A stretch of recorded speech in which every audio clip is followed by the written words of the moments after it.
welcome. Here we are. This is the last episode where we're going to be looking forward to games. I know. Yeah. Crazy to think.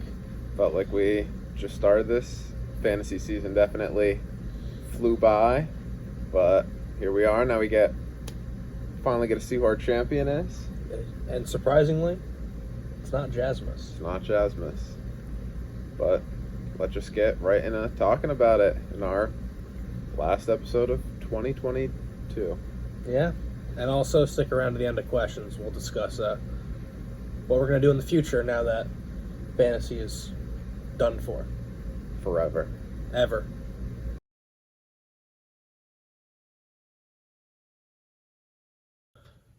All right, we're back. We're just going to kind of do most of it all together because there's not enough like standalone stuff.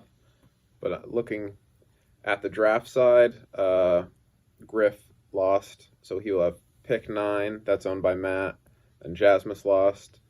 That's pick 10. That's owned by me, and then obviously whoever loses the championship will have pick 11. I think Zach owns Zach's, and I own Trevor's, and then championship will get 12, whoever wins it. Jordan Addison declared. That was another pretty much expected one. I think the only like big name that we're not completely sure on right now is Blake Corum. He did something to his knee. It wasn't like an ACL, might have been a meniscus or MCL or something, just like 3-4 months rather than like a full year. But he said he's like 50-50 if he's going to go to school or go back or not. But I think that's like the last like big name. Obviously there's some like second, third round NFL guys and fantasy guys that are still weighing their options, but I'd like really only need to talk about the top guys for this. Yeah. And then like injuries for the championship, it's basically Lockett and Lamar, both close to returning, but will they? It's unsure. Zach, that consistent like 10 points from his like second flex, he's definitely missing. Trevor's definitely missing Lamar at QB. Brady hasn't really been getting it done, but it is hard to say. Ravens clinched a playoff spot last week. Will they get Lamar out there if he's not like actually 100% is kind of the big thing. And then Aaron Jones, they said his ankle's messed up, his knee's messed up.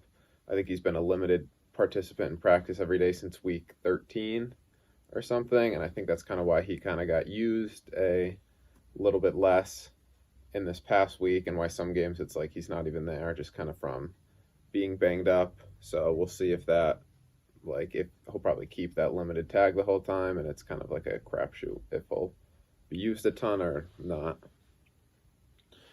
Yeah, also, I think we talked about this last week, but Jonathan Taylor not being in for Trevor either. I think he's done for the season. So Yeah, he got put on IR last week. So that's another just piece that Trevor's missing.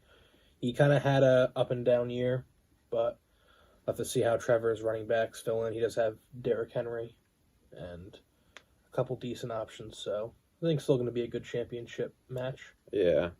And then if we look at this past matchups, Jasmus really fell flat against Zach. He had the undefeated season, all to put together his worst week. It was his worst game of the year, and he went under 100 points. Granted, it was barely, but for the first time all season. So no better time to have your worst game than an elimination playoff game. Yeah. Fields went under 10 points for the first time since week 2. Jacobs had his lowest total of the year. Diggs had his lowest total of the year. And also with Diggs, like what happened the last 3 weeks? I think he's averaging like 6 points. Well, I think it's clear to say that this is now Gabe Davis's team. Gabe Davis also does nothing. Did more than Diggs. Did he? He did. He did. Yeah, because his 6, 9, and 11 are lighting the world on fire to whatever his face. Diggs is 10, 4, and 7. Yeah, they are. Yeah, some stud receivers over there. I'll save that one for. I'll just bring it up now. Did the Bills let the wrong receiver walk? That's my random take.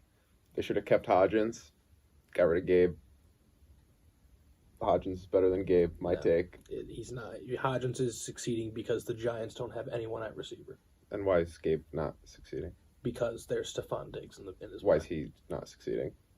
Why is Stephon Diggs not succeeding? Because Josh Allen has an injured elbow and can't throw a ball. That's been for weeks, and he was succeeding before that while he was injured. Listen, your take doesn't fit my narrative. Therefore, even if you brought me conclusive evidence, I will reject it as a fact. Zay Jones, lowest total of the year. Njoku, second lowest of the year. That was due to weather. A lot of crazy weather games. James Conner at least had his highest of the year, but was not enough. And then Foreman went off on the bench. I think if he starts him, it still doesn't even matter. Part of me was like, obviously as a Panthers fan, biased, you see by my pants. I was like, why'd you not start Foreman? And then I remember that last week at Pittsburgh, I think Carolina had like 23 total rushing yards for the game. And I'm like, oh, yeah, no, that makes sense. I can see that. Yeah. And then on the flip side, Thielen, for Zach, Thielen had his lowest of the year. And it's kind of like questionable if he could start him next week. Kittle had his best week of the season. He had 2 boom weeks in a row with Purdy, where he had 2 touchdowns in each game. CD obviously went off. I think he had like around 30. Devontae Adams, he's had 3 bad games in a row too. It's him and Diggs are both kind of like, what happened? Granted, the weather was bad there, but it's like Adams played in Green Bay for all those years and dominated in like 12 degrees. Yeah. So why not, get him the ball? But that's another thing to watch. I talked about Aaron Jones and the usage a little bit. CMC really didn't have a great week this week, but then got a touchdown kind of towards the end, so that got him up to like 13 points rather than like the 7 he probably would have been at. Burrow's been playing well. Higbee went off Out of nowhere. 2 touchdowns. I guess the Higbee for Keenan trade was definitely the move. Well, Keenan also kind of went off, but and then Demont, he's been over 10 points in 5 straight games. So will that be the switch that he makes? We go to Montgomery over Thielen for maybe more kind of like consistency, or will he stick with Thielen and maybe more of like the boomer bust play? And then if we look at, I was going to say about Montgomery, it's interesting. I know he didn't have a great game against Detroit the first time that they played, but there's kind of 2 ways to look at their game versus Detroit next week. There's the one where it's like, hey, Carolina ran all over him. Yeah. Let's start Montgomery. Or, hey, Detroit realized that their run defense sucks and they're going to try and like do that against the Bears. They do have a really good run defense, because it was like, I think if we look at Detroit's last games, it was like the Jets did nothing against them. Like I was looking at this before, and it's like the Panthers went off against them, and I was like, oh, Detroit stinks. And it was like, okay, the team before that gave up like 4 fantasy points, and then it was like 7, then it was like 3, and then it was like 5, and then it was like 10, and then it was like 5 again, which was Montgomery again. So it's like, besides last week, where for some reason the Panthers running backs turned into prime Walter Payton, like they've been good against the run. So I think it is still a tough matchup, even though the Panthers kind of just really exposed it. So that's a tough call. But yeah, if we look at Griff Trevor, this was definitely the closer of the 2 matchups. I feel like we kind of saw Zach was pulling away and Jasmus was kind of falling off, and then it was like Zach was up like 100 points going into like Saturday night. So it was like, okay, we kind of know this one. Griff Trevor, it was more like kind of back and forth. Like, if I get a few more points here, it could kind of go either way. Griff definitely put up a good week. He put up like 139, just fell short. Andrews has basically struggled since like week 6. And I was thinking, like, does that coincide with Lamar's injury? Like, was Lamar helping him? And it's like, yes. But then even a few weeks before that, Andrews was struggling. I don't know if like there was like an injury or something. I know he has been banged up a little bit, but it's like, to start off the season, it was like, okay, Kelsey and then him. And now he's definitely fallen off so much to like, he's now here with Evan Ingram, who's also apparently a stud tight end. I guess. Like, just a few unlucky things for Griff kind of happened here. Pollard, they had that really good drive, took him out at the 1. Zeke comes in, vultures a touchdown. Kamara did solid, but again, it was like a Taysom Hill score one of the times. Like, he still put up 19 and got a touchdown, but it's like, if he gets that carry and takes it in or whatever, it's like, definitely could change the outlook of this game. Jefferson is obviously, he's Jefferson, arguably, like, maybe the MVP of the NFL. Probably. I mean, I think he deserves it more than some of the people I've heard being talked about. Yeah, it's still probably Mahomes, but then it's also like voters fatigue. He's going to win Offensive Player of the Year for sure, though. Like, that's not even 100%. close. Amon-Ra couldn't get into the end zone. One time he just like fell at like the 2-yard line, and then they gave Zolstra 3 touchdowns. Yeah, I think Amon-Ra was taking the Tyler Lockett approach of I caught the ball and now let's just drop. Yeah, the one, it was just like, if he just like stayed on his feet and like lowered a shoulder once, it's like even if he just got hit to the side, he would have been in. Yeah. And it's like, that's got to be frustrating. And for some reason, yeah, Zolstra, three touchdowns. Funny enough, his brother Brandon was on the Panthers special teams for like 4 years before this year. So interesting. Godwin and Deontay, they both did solid, but it just wasn't enough in this match of no touchdowns. They were in like the low teens. Mostert, definitely disappointed. They got to like the 1 with a big Tyreek play, gave Jeff Wilson the touchdown there. He got the carry. And then Mostert also like fumbled on that one play and then kind of got benched. Yeah. He was still in a little bit, but then they were also passing a lot more. Tua was just throwing way more picks, so they weren't even on offense for that like long of a time. And then we look at Hodgins and Dortch on the bench. If he starts either of those instead of Mostert, comes away with the win. Obviously, like, I don't think anybody's like start Greg Dortch, but I think Hodgins was a good option to go with.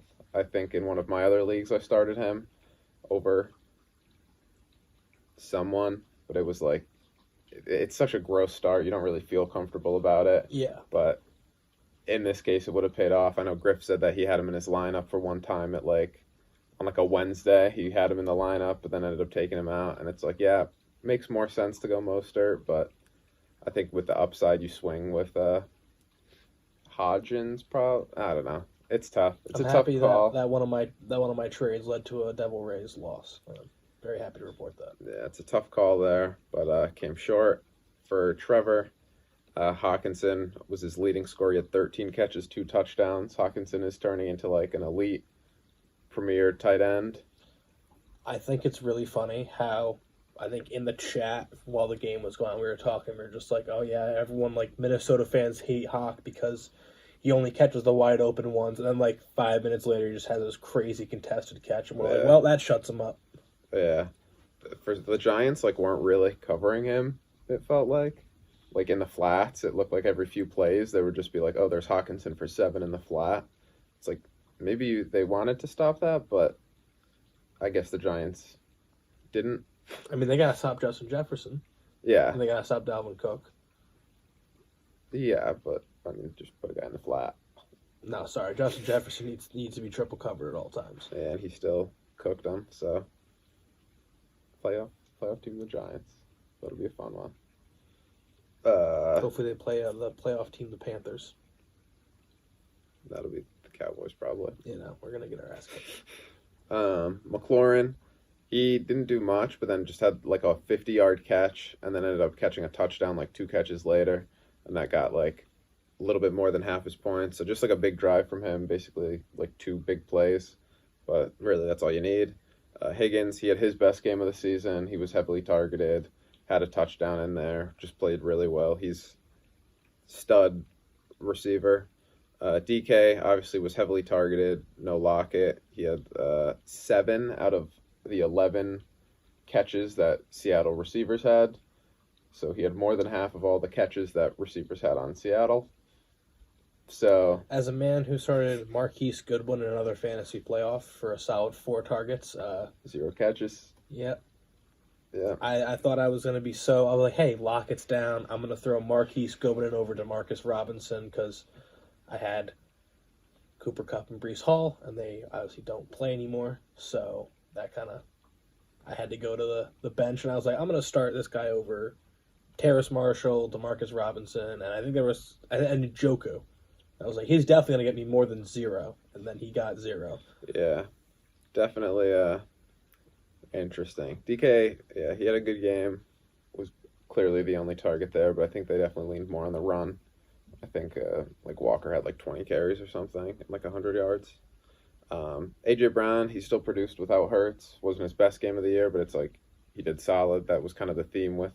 Felt like Trevor's team. Few guys had really great games. Everybody else did solid. No one really kind of like absolutely stunk, unless we count like Cordero Patterson, who put up 4. Or Brady. Yeah, Brady he ended up with like 11, 12. So it's not great, but yeah, it's actually a pretty bad week. Yeah. But Patterson was a risky start, but really like Samaje Perine was his really only other option. It's that RB2 spot is definitely up in the air. Again, going into this week, another guy coming back from injury, Damian Harris, will he play?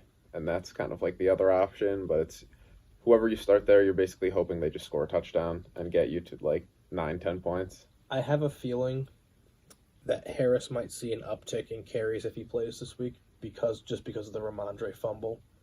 It's I know it's kind of a stereotype or a cliche, but I feel like Bill didn't like that fumble at the end of the Bengals game. Yeah, I don't think any Patriot fan or coach or player did. No, but it seems like Bill kind of punishes harder than most coaches. It was an interesting one where, I was so glad it happened, but kind of seemed questionable. It's like forward progress kind of seemed stopped, and they didn't blow it dead and then punched it out. Where it's like you'll see other plays where it's like they'll hit somebody and then it just like they blow the whistle dead right there. Even though the guy like bounced off the table. Yeah. So I don't know. It felt like forward progress could have definitely been stopped there. He was definitely going backwards when it came out. So it's ref's call. I was happy it happened. Gives the Jets a better shot at making the playoffs than a Patriots win. But yeah, he could be kind of more in the doghouse, but I think they did go right back to him on the next drive when they got the ball back. No, this is at the end of the game. This is like with 20 seconds left. No, it wasn't. It wasn't?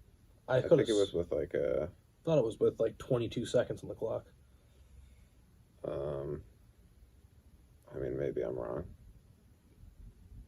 You've passed by it 3 times. No, yeah, they ended up getting the ball back. Oh, okay. Because he fumbled, they went 3 and out, they got the ball back, and then he was back out there.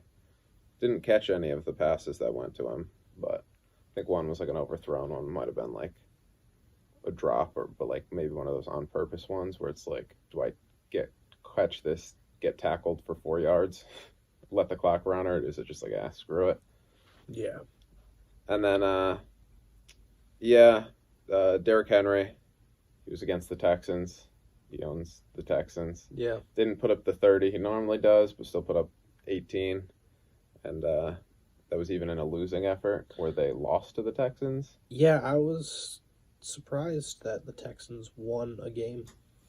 Yeah. Something. They've been playing a lot of teams close, so I think they might not be as horrible as everybody thinks. They're still bad. Yeah, they're definitely not good, but like they play a lot of these teams close. Can win some of these games. So yeah, Brady's old too. Evan Ingram was obviously heavily targeted. Kind of ate through the Jets. Was like their best offensive player. 2 big weeks in a row. Will he flex Evan Ingram? Run the 2 tight end system in the playoffs? Quite possibly could. It would be bold, but it's not just in the playoffs, in the championship. And then Myers had his first big game in a while. I forgot if it was him or did he catch the like batted down? Yes, he did. Yeah, so that was I guess where like half of his points came from. Made up for that whatever that ending against the Raiders was. Yeah. But that's basically how like last week kind of looked. Do you want to do this? No? Yeah, so before we talk about our championship matchups, we have part 2 of the Haters Guide. This is the Haters Guide to the Sock League Championship and Sock League Toilet Bowl. But before we get to our final matchups. Let's mourn those that we've lost and celebrate those who escaped punishment. So we're going to start off with the man to my left here. It's Adam. You didn't choke this one away, I guess.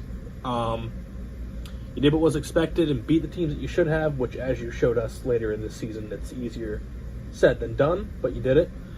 I'd also like to congratulate you on being the second person ever to hoist the 7th place trophy, and I also want to reward you for the 3rd straight year with your broken trophy for the Injury Bowl, so congratulations, sir. Yeah. Steve, I'm pretty mad at you. You took away the one thing that we hold holy in this league, and that's Evan getting 2nd place. 7th. This will surely ruin the inner workings of this league and spread chaos throughout. You're not even 1 year in, and you're already ruining everything. For myself, I'm not going to celebrate too hard. I beat Matt. I should have beat Matt. I did. And I think I'm the only fantasy manager this year to say thank God for Cam Akers. I saw someone was like, Cam Akers absolutely going off in consolation brackets across the leagues. Like,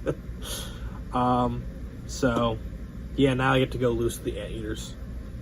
Evan, I'm here to issue a formal apology. Steve is new to this league and doesn't know the rules. This won't happen again, and as consolation, have this 9th place game. There you go. Now to our final 2 people who are up to get a punishment of some kind. It's either like a poster or the IHOP challenge or joining the war in Ukraine, something like that. So for Cherry, oh, how the mighty have fallen. Entering full tank mode this year, getting yourself some great future assets is nice, but like I said 2 weeks ago, it's time to try. You might get Bajan, but whatever the punishment is could also come to your team as well in the future. And for Matt, we know how this all works. You look like shit the entire year, and then all of a sudden you get to the game where you get the punishment and your team decides to go off. So is this the year you finally get what is deserved to you? Probably not, but we'll see. And now on to the main show. We're going to start with James. As Adam and I usually say, in the playoffs, the healthiest teams make it through, which is why it makes a lot of sense you got fucking killed in the first round. Also, I like your logic there. You can't choke in the second round if you don't make it there. For Ethan, it's a very fitting end of the season. You had to fight for your life every week this season, having the most points allowed, and you thought, man, now that I'm in the playoffs, there's no way a team drops 150 on me.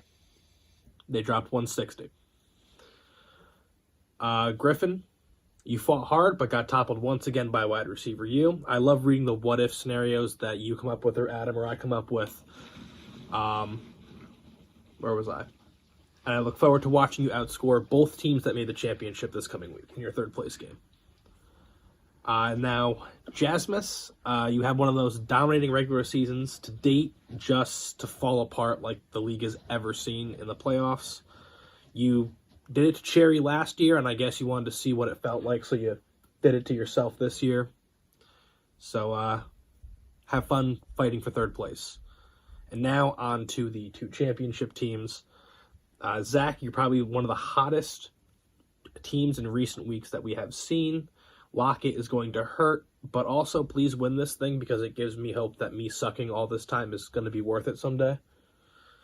And Trevor, it's time to see if wide receiver you truly runs this league. You've made this game more times than anyone else, but are yet to win it. Is this finally be the year? It won't be an easy task, but it's about damn time. Yeah. So, let's get into the matchups, I guess. Adam, last week, you and I believe, went 2-2. We guessed the 2 toilet bowl games right, and we got the 2 playoff games wrong. And I think for the placement games, I picked Trevor. Oh, you picked Trevor. All right. I picked Trevor and Jasmine. Okay. I stuck with the chalk. With the chalk. So... Did you go... I think I took Griffin. And Jasmine? I believe so. I don't know. But anyways, regardless of what happened last week, Adam, you won this year for the predictor games. I know we have this week, but I don't know if we're going to do this format next week or if there is going to be a video next week, which we'll get into later.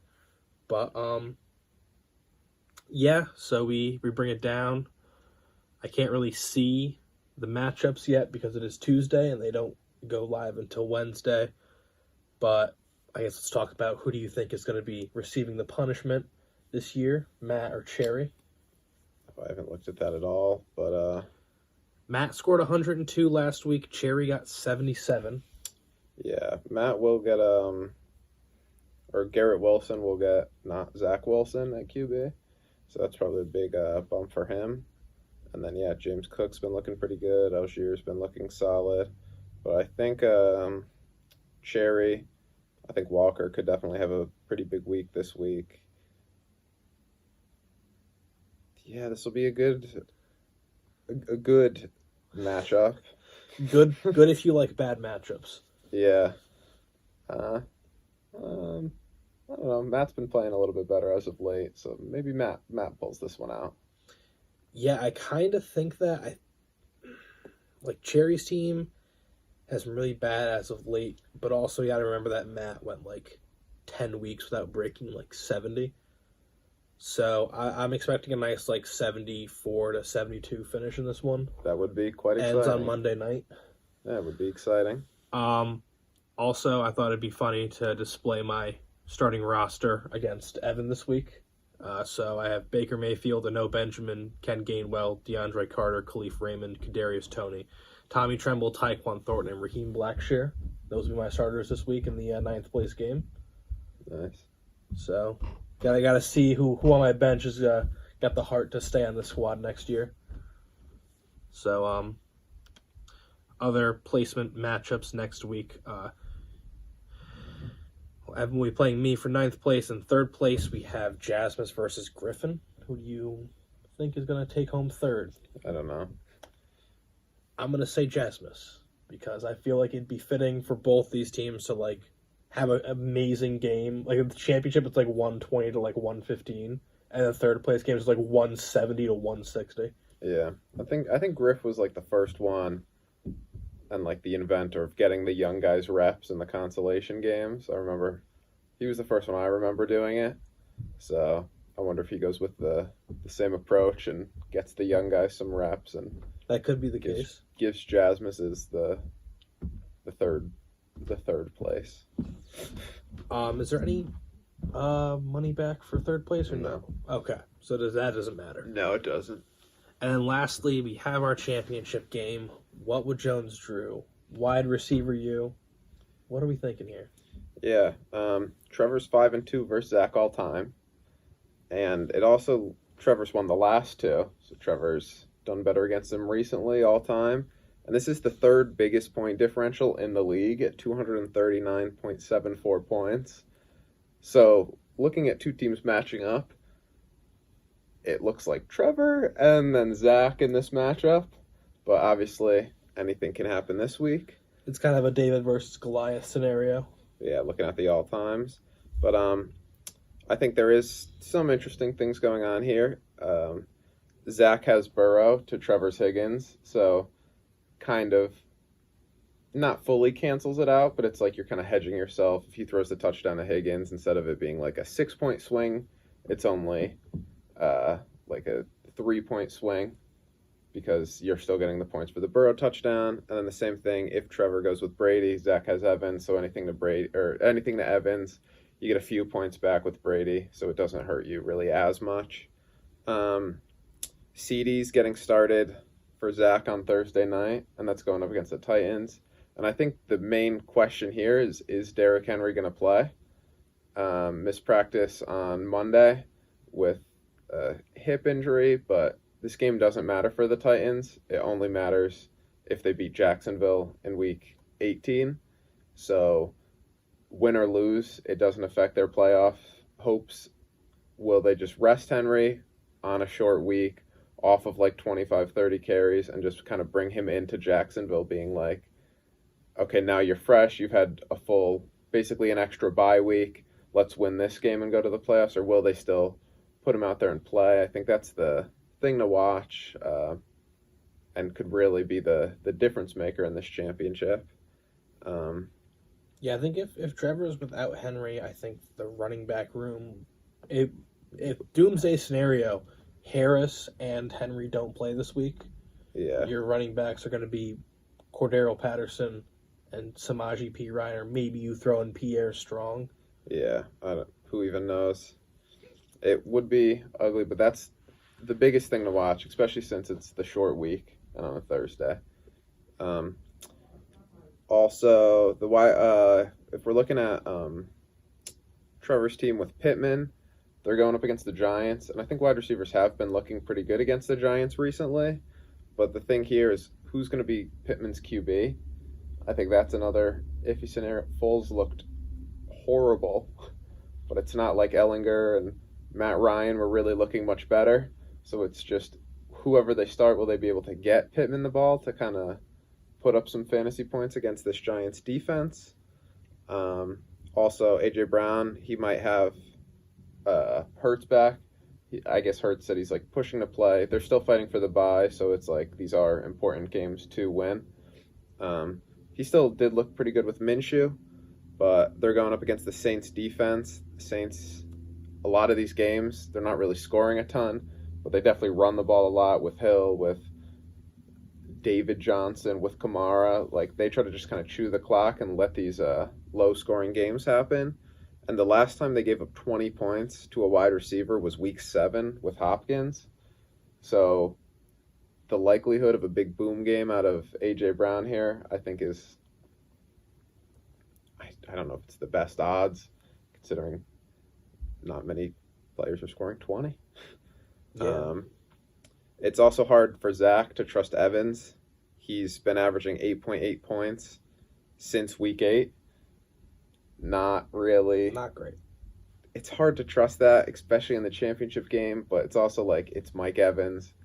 He's been so good, but just that whole offense looks so lackluster until they're down 2 scores with like 4 minutes left and they go tempo and then just drive down the field and score.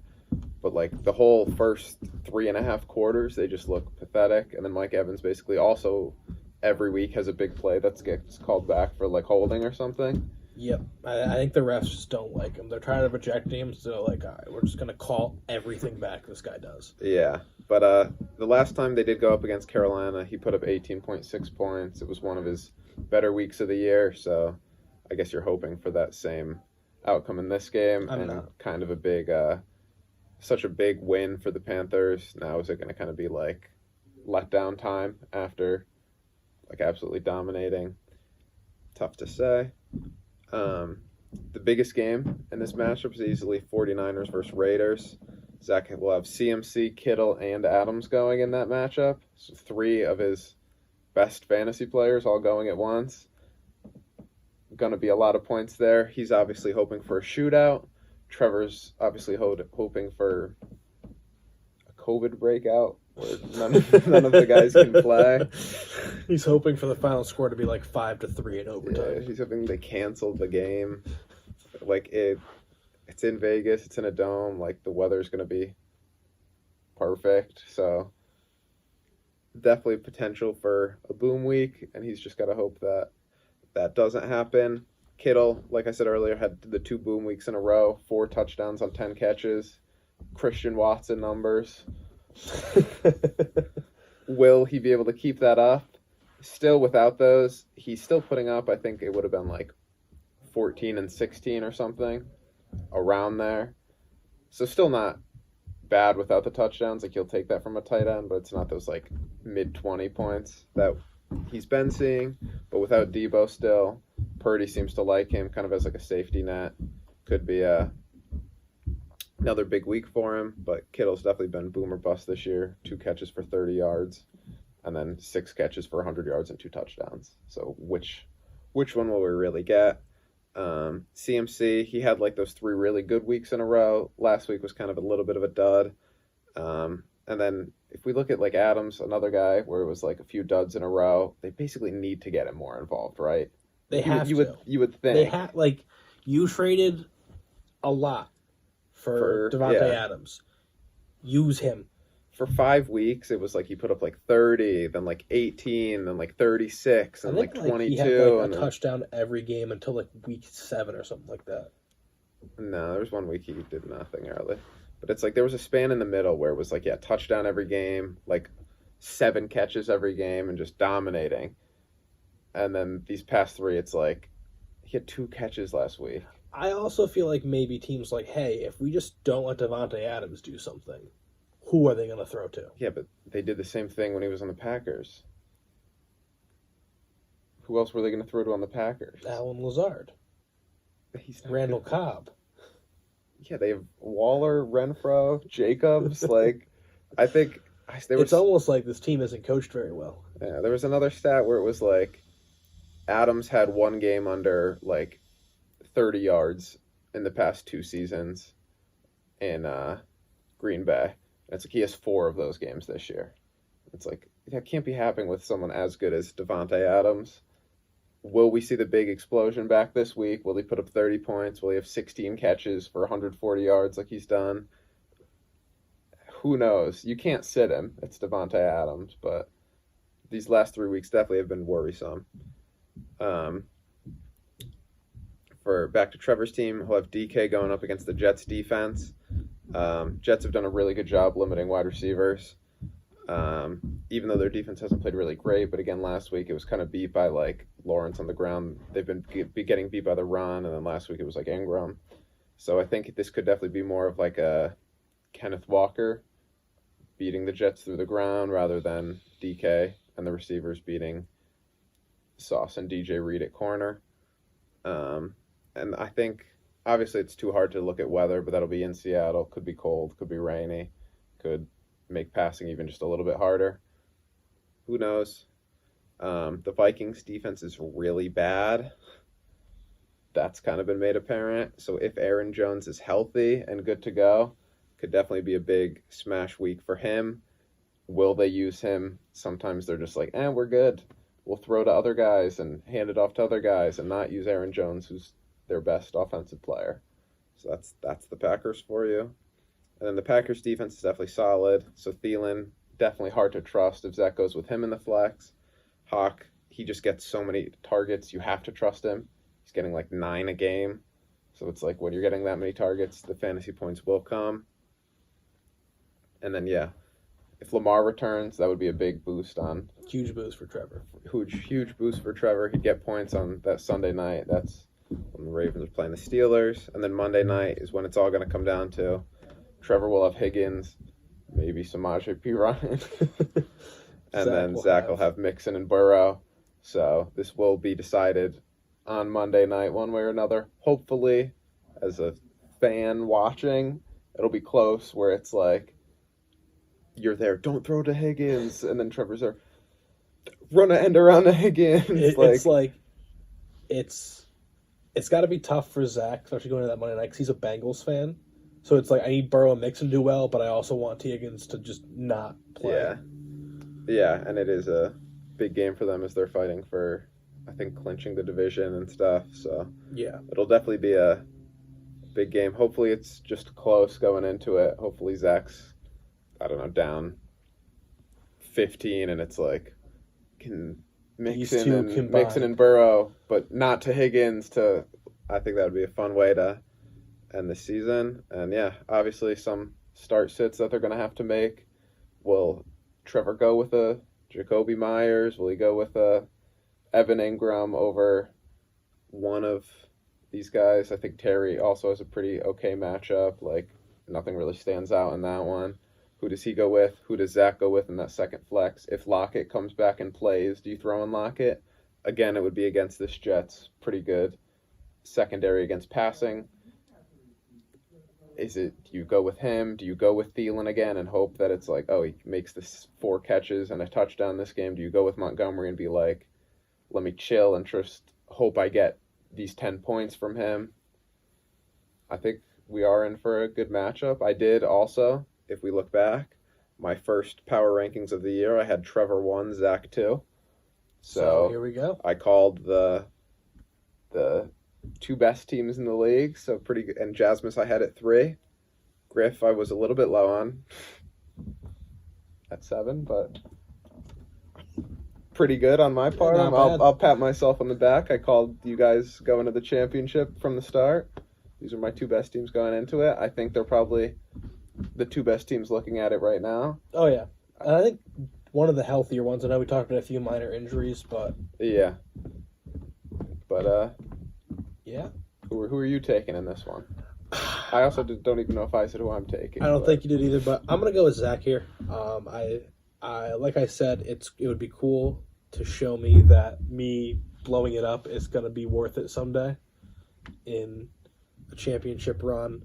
And also, like I keep saying, like since like week 15, I think he's been the hottest team in the league, or one of them at the minimum. I know he hasn't been the highest scorer, but I feel like he has broken at least like 130 every week since then, showing a little consistency there, something we didn't really see in the regular season. Yeah, I don't know. I did have Trevor as my number one for a lot of this season. I think I want to take him, but the thought of Derrick Henry maybe not playing and that running back is a little bit too much to overcome. Also, obviously I'm rooting for Zach. Sorry, Trevor. One, because I have Trevor's pick, so 11 sounds better than 12. Two, I gave Zach Kittle. I told him I'd be supporting him on his championship run. I'd love to see Kittle get his second ring. It'd be a great moment for him. He'd make his case for the Sock League Hall of Fame. So I'm rooting for Zach. I'll pick Zach too. All right. And We'll take a quick break, and then when we're back, we'll do questions, and we'll talk about kind of what the offseason is going to look like here on YouTube. So we'll be right back.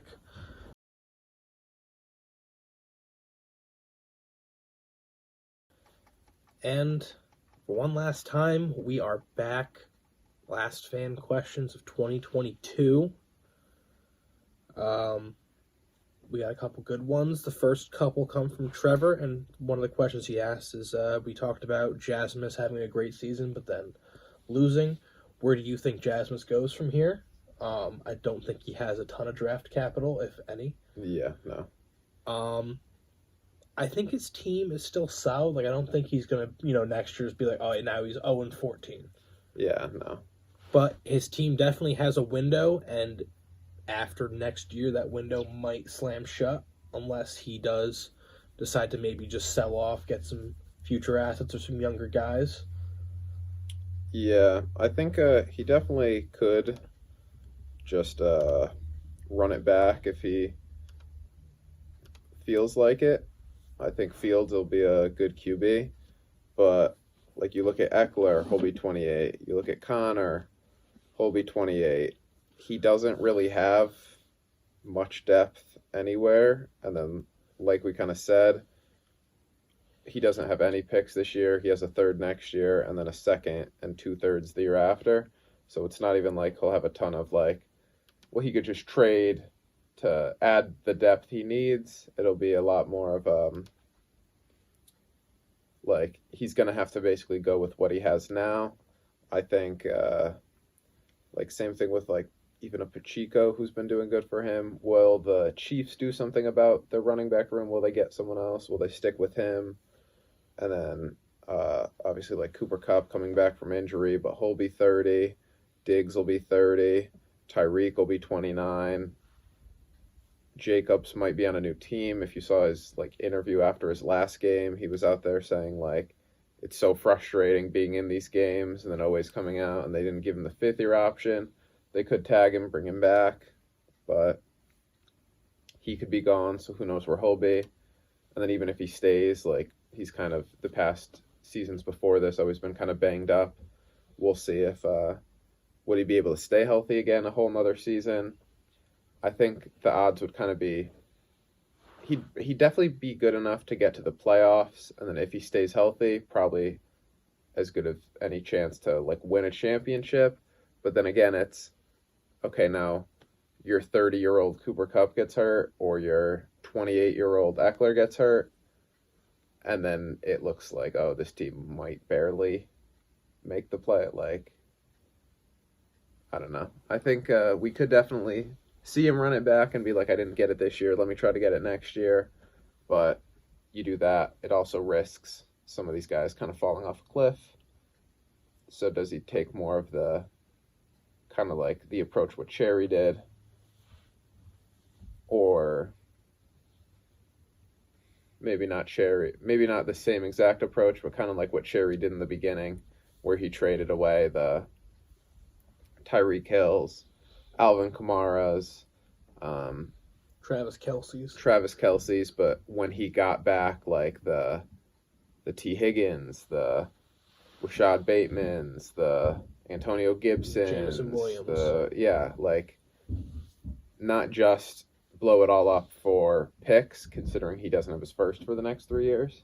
So it's tough to blow it up and then let other people, reap the rewards of you stinking, but maybe get some of your picks back or just get other first, but then just try to get younger. Be like, yeah, I'll trade 29-year-old or 28-year-old Eckler and then get back random 24-year-old, 23-year-old running back that looked solid and like a future first or something. And it's like, yeah, you're worse this year, but could still be competitive if any of these guys takes a big jump forward.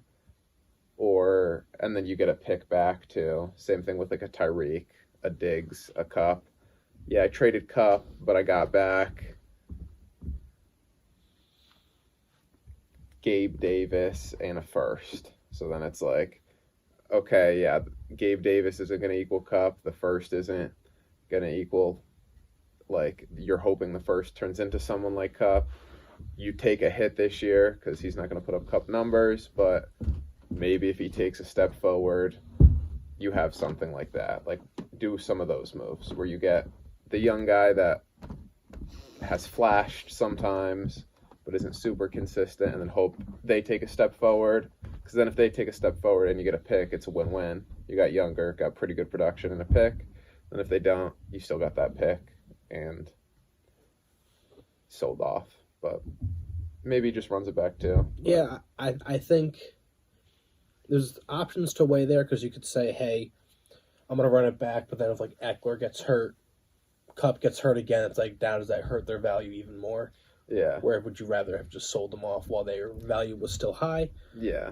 I mean, we'll have to see. We've kind of seen it in multiple ways. We saw how Cherry sold Tyreek, and Tyreek just still dominated, still looked really good. I don't think he really lost a ton of value this year. No. Same thing with like a Kelsey. But we also saw it with the likes of Kamara and Dalvin Cook, where he sold for pretty good return. And then it's like, okay, now these guys are definitely getting older. They're 27, 28 now. Like, I don't know if you're getting a first for Kamara now. Maybe a late one, but like we saw Cook go, he didn't get a first. He got like multiple seconds, which like kind of equals a first, but more risky. He went because that was the Dobbs in like 2 seconds for Cook. Was that the trade? I believe so, yeah. Yeah, but it's like you're not getting the premier assets that you get back from like a Eckler finishing off an RB1 season or Jacobs finishing off like a top 5 RB season. Who even knows what Connor?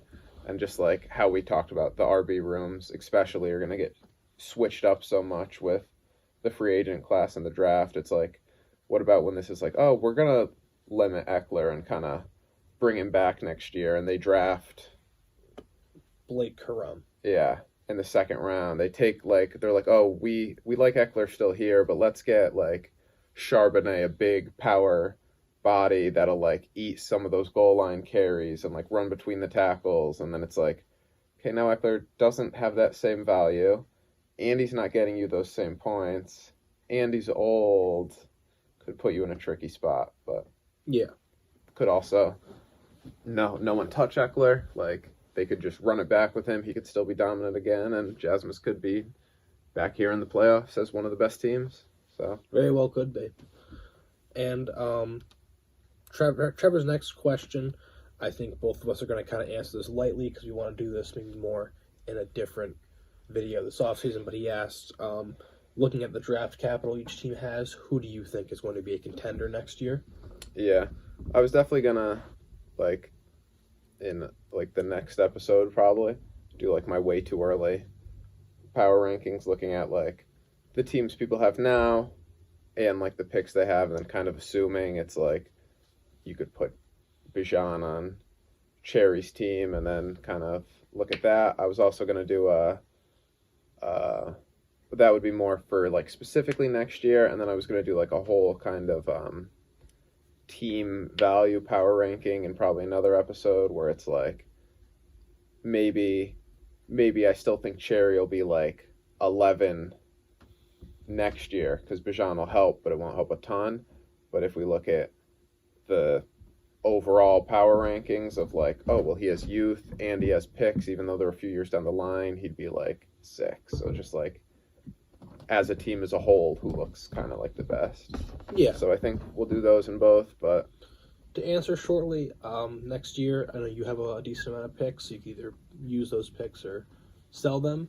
So I could see you getting your name back in the ring finally.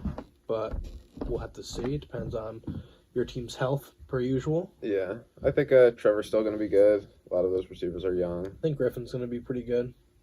Unless he sells Jefferson. Yeah. Maybe he looks for a different option outside of Kamara. As we've seen, he hasn't been consistent this year. Yeah. I think Jasmine could probably still be good, as we just kind of had a whole discussion about. Yeah, I think Griff depends on where Pollard goes and kind of what his role is, but I think Kamara will be kind of getting up there. They're already kind of leaning off him, so I think the RB room could be a little iffy, but if we know Griff, it's like he's going to make those trades to get his team to where he thinks it needs to be. I think Zach will be good again next year. Like, yeah, Adams will be older and McCaffrey will be older, but I think Ethan will still be good too. yeah, I think Ethan's Ethan's probably team is better young. next year, and he has some picks and stuff. Like, yeah, We'll have to see. I mean, a lot of teams could be good next year. It also depends on, trades, drafts, stuff like Yeah. that. And maybe one team decides, hey, I'm going to blow it up, but I'm going to give Ethan like this and this. Yeah, and when- we're like, oh shit, Ethan's like the best team ever. Yeah, when Griff blows it up and it all goes to Cherry, and it's like, well, I don't think Cherry's going to be great next year, and it's like, well, then Cherry traded all of those first and has the best team in the league. Then it's yeah, a little too early to say, but I'll probably in like sometimes in the next weeks make a video about that. Yeah. And then Speaking of, Evan asked, what makes Trevor the best GM in the sock league? I mean, he gets the championship, I'll say that. I think he's been probably the most consistent team in league history. I think he's made the playoffs every year, and he made the championship. This will now be 3 out of 5 years. Yeah, I think the thing that we've kind of, or I was thinking about this, he does so good getting to the playoffs each year, and I think getting to the playoffs is more, it's fantasy so much luck. It is. Like, it's some skill, but so much luck. Like, there's a reality out there where I make the playoffs with a little bit of luck. And we even saw it last year with Ethan, a team that we kind of rode on. This just beat me that horse at this point, because we say this all the time. But it was a team that we were like, hey, we don't think it's that good. It sneaks in because of a weak division. And then he has 3 really good weeks and wins the championship.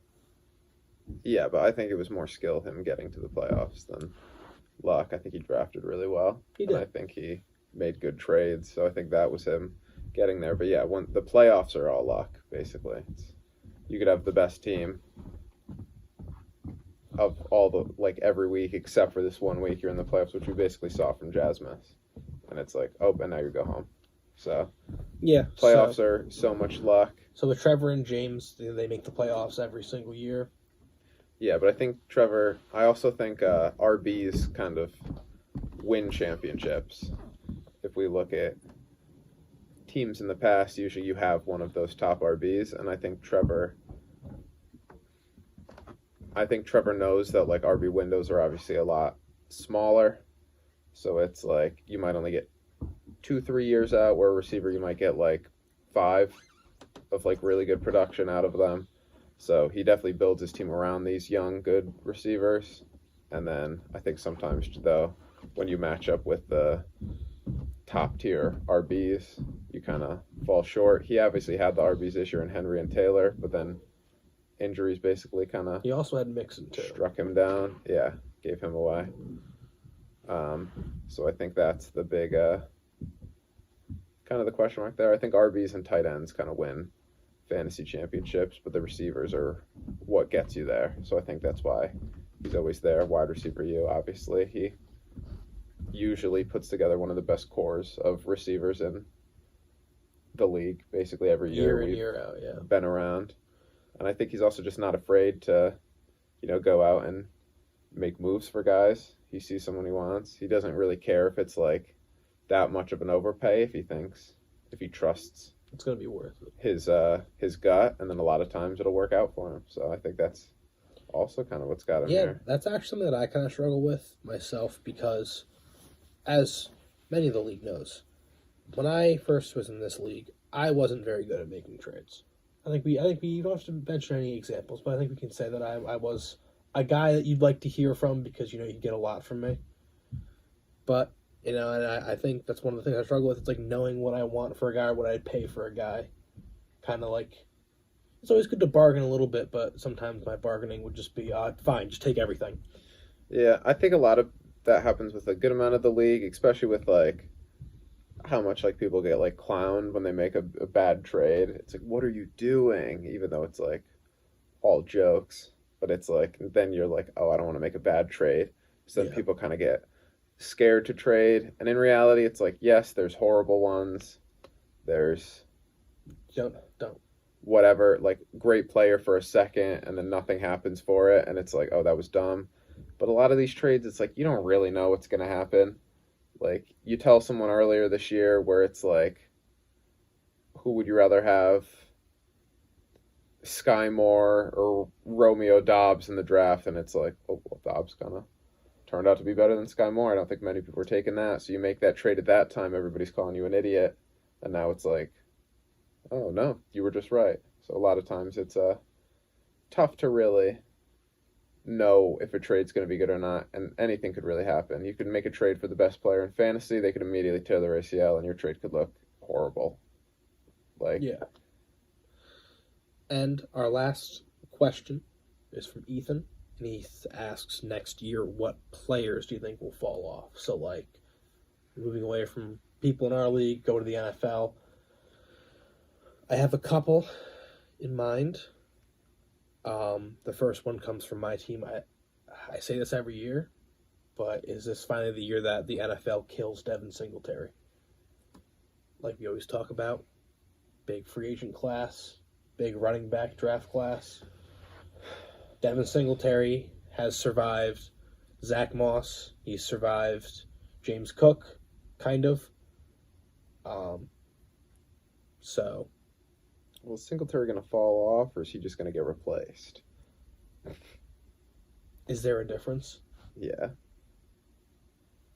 I think if you're at like that replacement level, you probably aren't nasty. But yeah, I could see that. I also was thinking maybe Josh Jacobs, because a lot of the times the running backs in their second contract don't perform.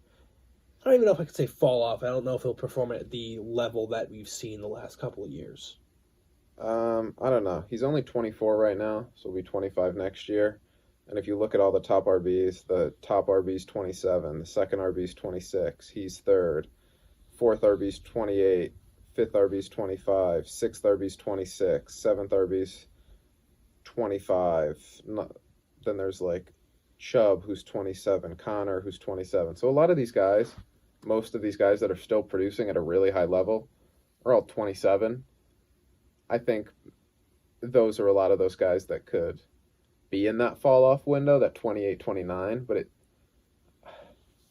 I think we got into the, like, RBs are only good for, like, 2 to 3 years thoughts, because a lot of those RBs weren't great. And then some were injuries. Like, Gurley was obviously, his knees just gave out on him. And I think some of these other guys, it's like, yeah, man, David Johnson was really good. And it's like, he had, like, a good year. He was RB1 in 2015, I think. Yeah, like, you think of some of these, like, 2012 studs. It's like Arian Foster, DeMarco Murray, and it's like... LaShawn McCoy. It's like, I don't know about all of these. Well, McCoy was really good. Yeah. For, like, multiple years. So he was one of those ones that, like, lasted. But I think a lot of these guys, it was kind of like, who granted, I wasn't as into football and fantasy in 2012, but it's Yeah. like, I don't know if people were like, man, Arian Foster's going to break out, where they're like, oh, CMC is really, really good. So I think like the talent of the RBs is probably a little bit higher, which is why they're lasting to like 27 rather than a few years ago when it's like a lot of these RBs stink and then they all got replaced by these really good RBs that are now 27 when they came in at 21 and then they replaced them all. So I think like you could go a little bit longer into that second contract because a lot of these guys are basically kind of proving that this year. Obviously, there's still the fall offs. Like you see Zeke, he's not the same. A lot of it's I think is health and just kind of like the situation you're in. We kind of saw Mark Andrews fall off this year. Yeah. In a sense, I think a little banged up, but still, like you said, I think he hasn't broken 10 since week 6 or something like that. He's broken 10. He's like averaging under 10 since week 6. But I think obviously another player that could definitely fall off. I think everybody's been saying this for years, but it's like Travis Kelce. He will be 34. At some point, this man is going to suck. Like, is this going to be the year? I don't know. I think also at the tight end position, Zach Ertz will be 33 coming off a major knee injury. I think it's tough to trust him. I think we might have seen the last days of him kind of like up there as a really good receiver. I do think a lot of these receiver-wise, it's like... I can see Mike Evans. I mean, we're kind of seeing right now where it's like, not sure if it's falling off or just a bad offensive scheme because Byron Leftwich, but, you know, he is getting up there a little bit. Is it going to be, hey, we're going to rely more on Godwin and have Evans be like a complimentary piece? Yeah. Another guy maybe is Keenan. He was definitely banged up a lot this year. Has done really good since coming back. He's scored over 12 in each of these games, but again, he'll be 31. It'll be his like 10th season in the league. That's a lot of mileage for these receivers. Maybe a Hopkins too. That's what I was going to say. I mean, Hopkins has been one of my favorite receivers for the last like 5 years, but you have to admit he's getting up there. Same thing with like Devonta Adams, but I also don't think Devonta Adams is going to fall off. Same thing with like, I feel like when you think who's going to fall off next year, you just say any receiver that's like going to be 30, every running back that's going to be 27, 28. Yeah. Any tight end that's going to be like 32. 32. Yeah. I don't think it'll necessarily happen for all of them. I think Adams will probably still be good. I think Hopkins will probably still be good. I think it's some of these guys that are kind of showing. Like, I think Dalvin Cook is cooked. Like, he, like, in, like...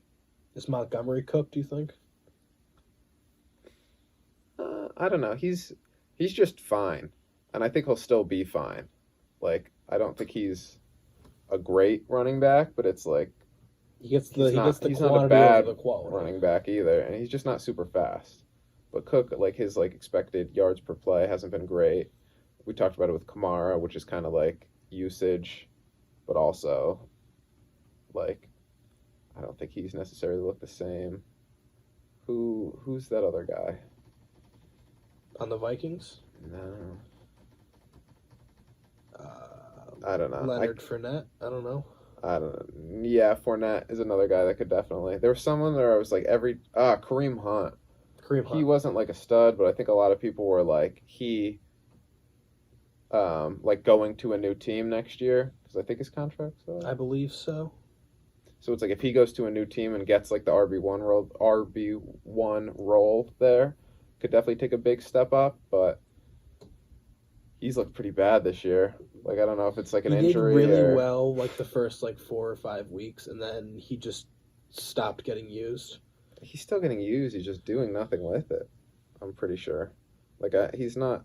Obviously, Chubb's the main guy there, but it's like he's getting 5 to 9 carries, a few targets, and scoring 3 points a game.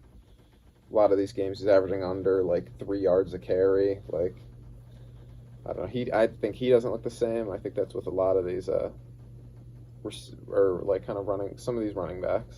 So Yeah. I think Cook, Hunt, Ertz, Hopkins, Adams, or Evans. I don't know. I wouldn't say Adams. I think those are guys that I could definitely be like, oof, Yeah, like really fall off to the point where it's like, don't really even want to touch some of those guys next year.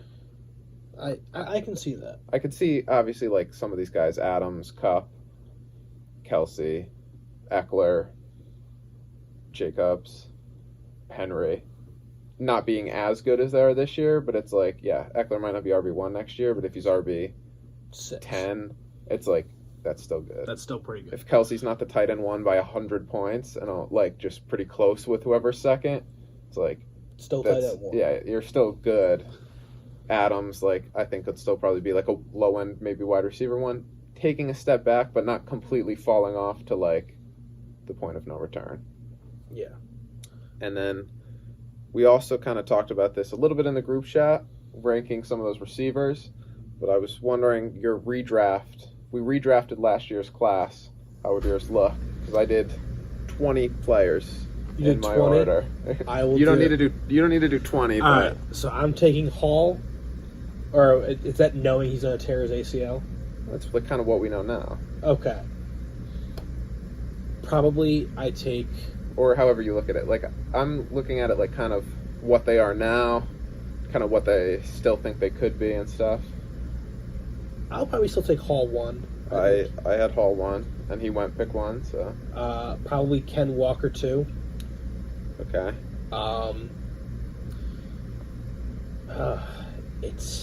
It gets tough at that point. I would say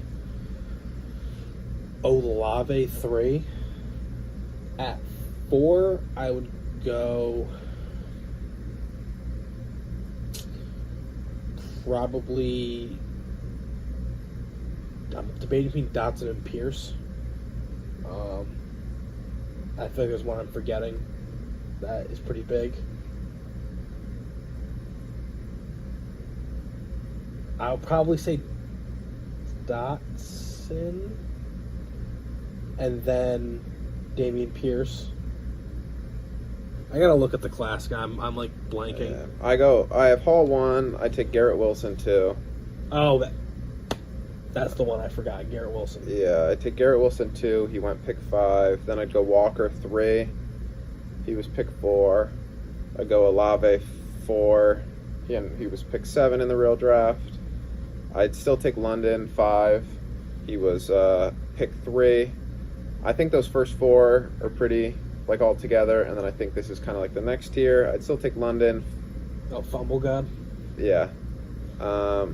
I'd still take Burks 6. I think he's definitely flash when healthy, but it's like when you're playing half your games with, like, Malik Willis, tough to flash because he stinks, and then he's dealt with some injuries, but I think you look at some of these, like underlying stats and, like, the target share, yards per out run, like some of those, his stats still look pretty good. Could be a little bit biased pick because I did draft him, so if you had him, like, I think he's somewhere around these wide receivers range. 7, I'd have Dotson. I think he's... I really fucked that up. I forgot that Garrett Wilson, Drake London, and Traylon Burks exist. Yeah. I'd have Dotson 7, but I think he's still in that same, like, London and Burks tier.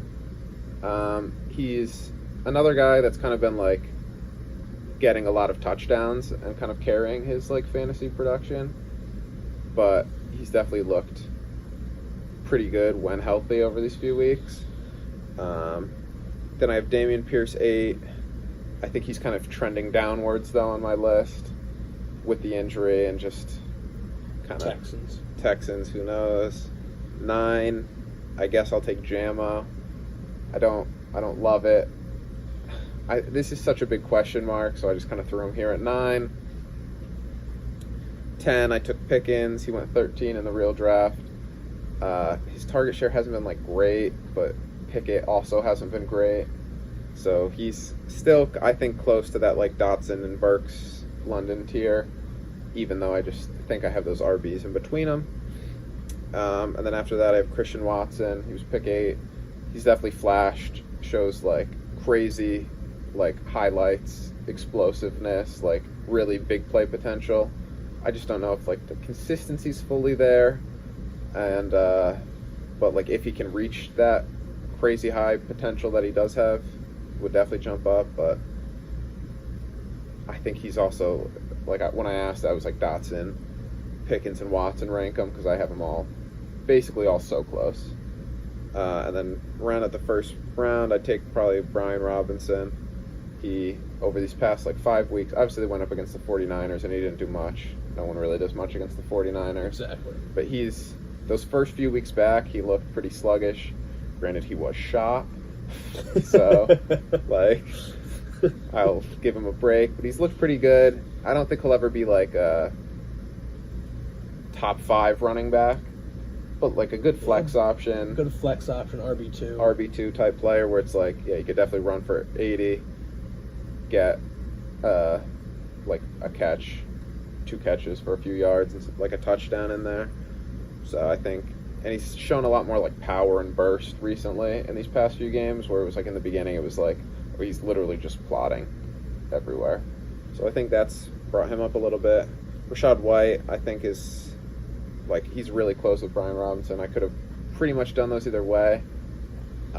White kind of splits 50-50 with Fournette. Like they kind of went drive for drive, but then all the Rachaad White drives kind of stopped in a 3 and out. I don't know if that's on him, like why are those drives not working, or if it was just play calling. He's definitely flashed some. Could be a good option. He's a little bit older too. So I think he's already 24 maybe, or 23, turning 24. But them I both had pretty close. Those were both taken in the late second, and I have them here early second, late first. 14, I have Wan'Dale. He definitely flashed when healthy. They definitely wanted to get him involved, and that receiver room in New York is thin. So I think if he comes back from the ACL, obviously the ACL hurts him.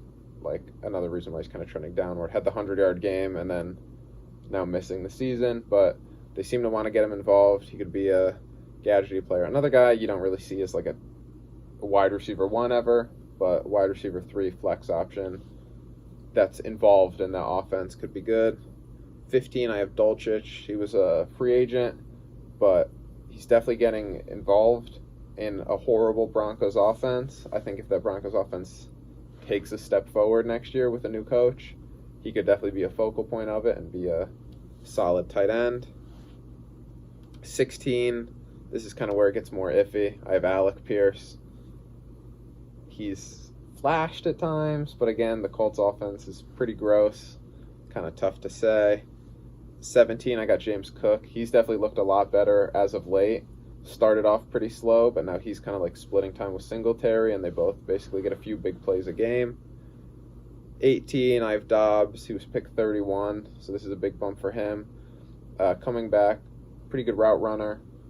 I think he's like the more consistent of him and Watson, but obviously Watson has so much more upside, big play potential. 19, I took Algier. He was picked 29. He's looked really good as of late, but it's another guy where it's like, if he had better draft capital and like it wasn't like, oh, the Falcons could easily replace this guy, I think it would be a little more like locked in. But I think this guy could just be gone next year when we really kind of look at this. Then lastly, I took Aquono, the Tennessee tight end. He was a free agent. This was kind of just a random one, but I think any tight end that like shows potential, athleticism and stuff, it's as like a rookie. As a rookie, and then you just hope they can grow into that role. Why not take a shot at it? And then my honorable mentions were like Pacheco and Warren, 2 running backs that look solid. All the other tight ends that have flashed, Likely, Bellinger, Cade Otton, McBride, like, again, with the same, if you kind of look good at any point as a tight end, it's like, why not take the shot on him? And then lastly, like, Pickett, just because he's a QB that's starting. I got a question for you. Mm-hmm. I'm not expecting a good answer here, but where do you put John Metcalf? because After all them? Brian Robinson got shot, but he has cancer. Those are two things you really can't avoid. Yeah, but then one's played. That's fair, but do you give him pity points for having cancer? I don't think I'd give a third for Mekhi. We wish you the best of luck, John. Yeah, like I hope I'd love to see him on the field. I hope he like does get better. I think that would be really cool, but obviously it's a unfortunate case. Yeah. And see if he ever does get back on the field. Hopefully he does. But yeah. So I guess the last thing we'll kind of do, try to do this quickly because I think that was a pretty decently long segment there. Is what do we have in store for the off season? Obviously, there's no more matchups to preview, no more powers to rank. News is probably going to be very limited until you switch over the league year. That's when I think we're allowed to trade, but you can't do waivers, something like that. So throughout the year, Adam and I have been kind of bouncing ideas off each other, what we're going to do in the off season. If there's anything you guys want to hear, if you're in our league, just let us know, and maybe we could see the practicality of it. Or if you're a viewer, you're not involved in the league, drop it in the comment section down there. Yeah, I'm sure all of our viewers that aren't in the league are gonna go comment. Hey, there was a guy who commented about Chad Pennington, and I really appreciated that. And that was our one comment this entire year. But we talked about maybe like doing like a trade analyzing, like take a trade from 5 years ago, maybe like everything has been worked out through it, and be like, okay, this is what this trade was, this guy for this guy, but it ended up being like all these pieces, like kind of like a trade tree thing. We also talked about doing like some historical stuff, like stuff that's happened in the league past, because obviously, again, if you're not in our league, you don't know what's happened the last 4 years before we started this. It'd be cool to look at. Do you have any ideas?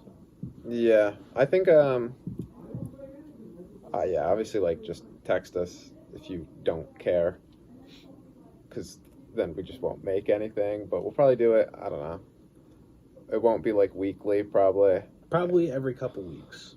It'll be more just like when we have an idea that we want to do, and obviously like we don't need to get it out before like a Thursday matchup. I'm thinking maybe come back in a week or two, kind of do like a end of the year recap thing. Maybe come back a little bit after that when I put out like, or for like the awards and stuff, talk about award stuff. We've also talked about, I kind of said it already, but like I was going to do a way too early power rankings. And a weighted power rankings. The people love that. And then just like a team whole roster power rankings, including all the picks, and just like kind of like a 3-year outlook power rankings. Also probably do a little bit where we kind of go in depth, talk about some of the like the matchups with the like league point differential and everything, look at like who's close, because obviously you guys don't know all of that, but that I think is pretty interesting. Yeah. And then yeah, obviously like some draft stuff, maybe do a mock draft at some point to put out there. Yeah, another thing for this offseason is obviously I edit all this. You could probably see it looks kind of bland a little bit. I think one of the biggest things I want to work on this offseason where I have more time to do it is experiment with editing more. Because like when I have, like we record on Tuesdays, this has to be up Thursday morning before I go to work. So I pretty much have like 30 hours to edit all the sock talk and get everything perfect before I get it up. So I think even if like we do a recording on like a Monday, but I don't have to get the video out for like the next week, I have more time to experiment with After Effects, which I've been working on, or other just editing tricks, and try to, you know, get that down so that next year when I don't have a ton of time to like experiment with things, I just do it and it looks better. It's obviously going to be a process, so that's going to be another thing for this off season. Yeah. Make the videos look a little better. Maybe I'll get a new phone so it's not looking like it was shot in a smart toaster. Yeah. I'm sure you guys really enjoyed Blurry Cam last week. So I'm thinking probably come back next week maybe not get it out on like a Thursday, but like get it out at some point towards the end of next week, depending on when we can film. Do a end of the year, kind of look back at the championship because see what kind of happened there. Look back at the season a little bit, answer any like last end of year question stuff, and then I'll probably do like the way too early power rankings and the next one, and then after that we'll kind of just see where we go. Yeah. But for this week and for 2022, that is it. Good luck in the championship. Good luck to those in the championship and the Toilet Bowl championship. You know, you don't want to have to join the war in Ukraine. And we will see you guys in 2023. Yes. All right, that's a wrap.